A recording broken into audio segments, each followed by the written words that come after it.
Saudi আরবের সাথে মিল রেখে ভোলার ১৪ গ্রামে আজ ঈদ উদযাপন। মুহাম্মদ আক্তার হোসেন, ভোলা প্রতিনিধি। ইসলামী শরীয়ত অনুযায়ী ঈদের দিনে রোজা রাখা হারাম হওয়ায় সৌদি আরবের সাথে মিল রেখে একদিন আগেই ঈদ উদযাপন করছেন ভোলার বিভিন্ন উপজেলার কিছু মুসল্লি। জানা গেছে, ভোলা জেলার মোট ৫টি উপজেলার ১৪টি গ্রামের প্রায় ৩,০০০-এর অধিক সুরেশ্বর ভক্তবৃন্দ আজ ঈদ উল ফিতর উদযাপন করছেন। এর মধ্যে বোরহানউদ্দিন উপজেলার টবগী ইউনিয়নের কিছু বাসিন্দাও রয়েছেন। প্রতি বছরের মতো এবারও তারা সৌদি আরবের চাঁদ দেখার ভিত্তিতে ঈদের নামাজ ও আনুষঙ্গিক ধর্মীয় কার্যক্রম সম্পন্ন করছেন।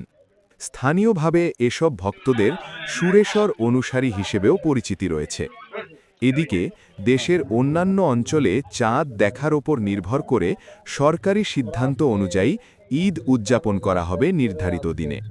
স্থানীয় সূত্র জানায়, শান্তিপূর্ণ পরিবেশে এসব এলাকায় ঈদের নামাজ আদায় ও উদযাপন সম্পন্ন হয়েছে।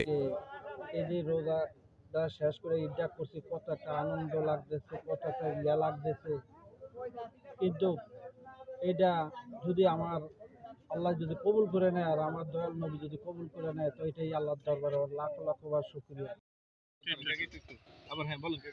পাঁচ হাত বাড়ি আছে, মজুমদার বাড়িতে আছে, চৌকিদার বাড়ি আছে, মুন্সি বাড়িতে আছে, লালমন পাড়ার বাড়িতে আছে, বা এখন ভোলা ওই বাস্তুর সাংবাদিক সেখানেও আছে, এখন বহু জায়গায় আছে ইনশাল্লাহ। হ্যাঁ।